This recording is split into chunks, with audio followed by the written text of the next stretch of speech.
jadi kepada laban tiap kumang cerita surat putih ke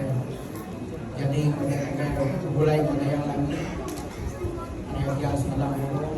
semua ke jadi salah serah nyales dua yang hukum orang tantang lono jadi nyok cerita nyalai kami paku dia isi umay awal tantang nyok cerita buah kita ibadah tu tim laki bini atau non yang keripia atau non yang kaya tan bos tentang tusuk bos tentang keripia kalian maka kita itu beliau kita itu serkan jawab pengen diri yang lain bos tentang yang tadi ada yang kenal siap ada yang kenal tanyo ada yang kenal rati kita kita itu mau untuk jauh karena kita itu sama ibadah tamu itu jauh lain kayak tadi kita kenal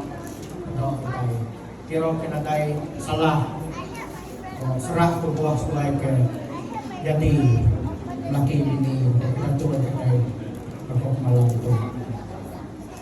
kalau ini bisa salah serah dengan kalian dator do ditih ke jalai adat kita iban ke salah dari ali kedua kita kenapa dengan berarti kita kita itu mulai jadi tampil merupakan diri yang adat Drian jadi adat Drian itu orang keminto hari sepiah itu minto pakai lelaki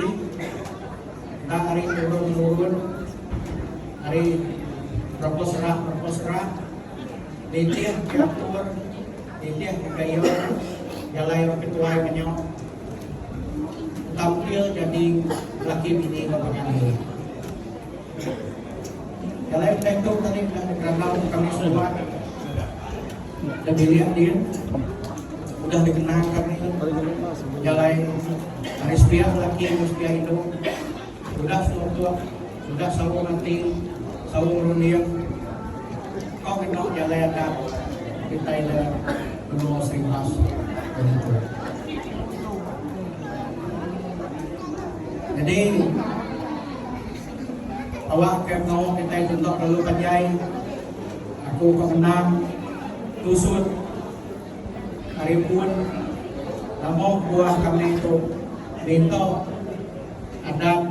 bunyi untuk kenang malam itu jadi ada Rian itu aku cerita minit dulu hari Rindo sesuai dengan kejadian laki bini taroiban kejadian kau ketan tepaku dari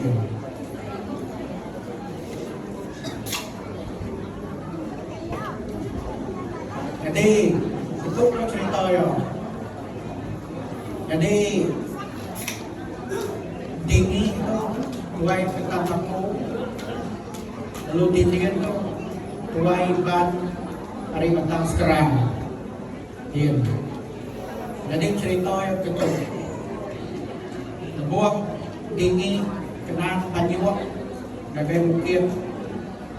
tintir kayu ukir